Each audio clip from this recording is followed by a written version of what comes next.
Welcome back to the Doc's Diagnosis, presented by Centris Federal Credit Union. I'm Travis Justice. He's Dr. Rob Zadiska. Of course, Indiana didn't play this week. That's who Nebraska plays. So it gave us a chance to look forward to a couple teams that Nebraska will be playing.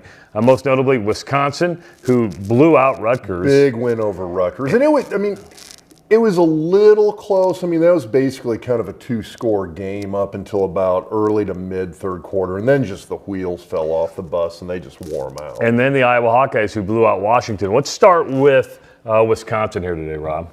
So the thing that I wanted to show people on this one is you got Wisconsin, all of a sudden it seems like this offensive line kind of started clicking against what I still think is a fairly good defensive front with Rutgers. Now, this is basically the old counter trap that Nebraska used to run. We ran this play all the time. It was the old Washington Redskins counter tray that they ran.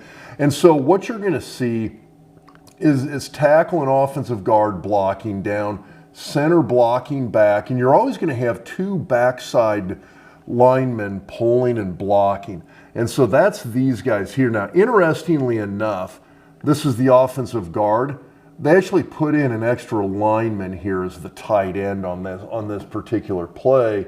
And so what you end up with are these two guys coming as the lead blockers on the play. And they end up clearing a really nice running lane here. And so you're going to see on this particular play that lane's going to open up right here. But what I want people to really key in on, backside guard, backside pseudo tight end / tackle coming here as they come around the corner and just open up a couple of really nice blocks, free the running back, and they get a really nice big play right there.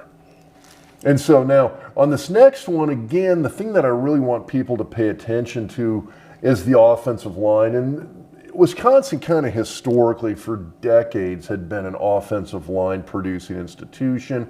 It seemed like that's fallen back off a little bit.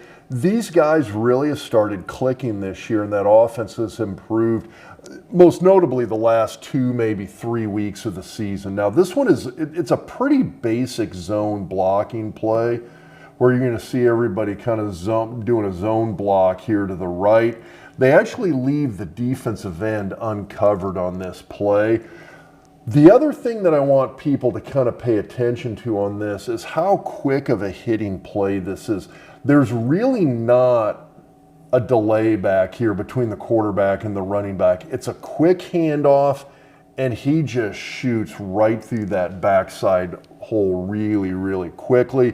He gets to that hole so fast that this uncovered defensive end does not have time to crash and cover that. And I'm pretty sure that's actually his responsibility on the play, is to pick that up. That's his hole that he's got to be picking up. And look how fast he goes for the touchdown. And the linebackers weren't nowhere to be seen. No, they got caught up within that zone blocking, and that's kind of the beauty of the zone blocking play. It pulls them in and puts the blockers on those linebackers. So this is the Iowa-Washington game. Caleb Johnson, who's in the backfield next to Cade McNamara, one of, if not the best back in the country.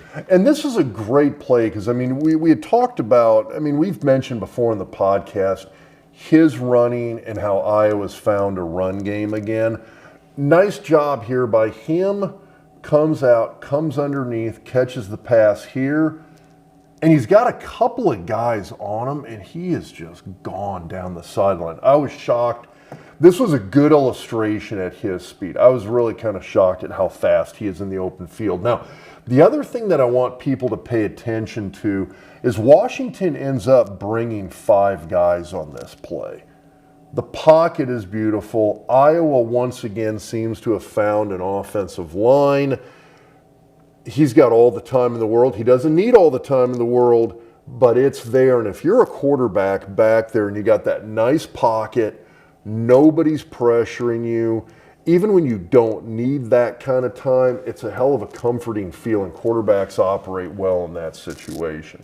Crazy thing about this play, this is McNamara's first touchdown pass against a Power 5 school since 2021 against Iowa when he played for Michigan. Holy cow. I know. So it was Caleb Johnson's been running all over the place, though, and that just shows you and illustrates Indiana's going to be a tough game for Nebraska, but there's a lot more tough games coming up that are not going to be gimmies. For Dr. Rob Zadiska, I'm Travis Justice. We'll talk to you next week on the Doc's Diagnosis, presented by Centris Federal Credit Union.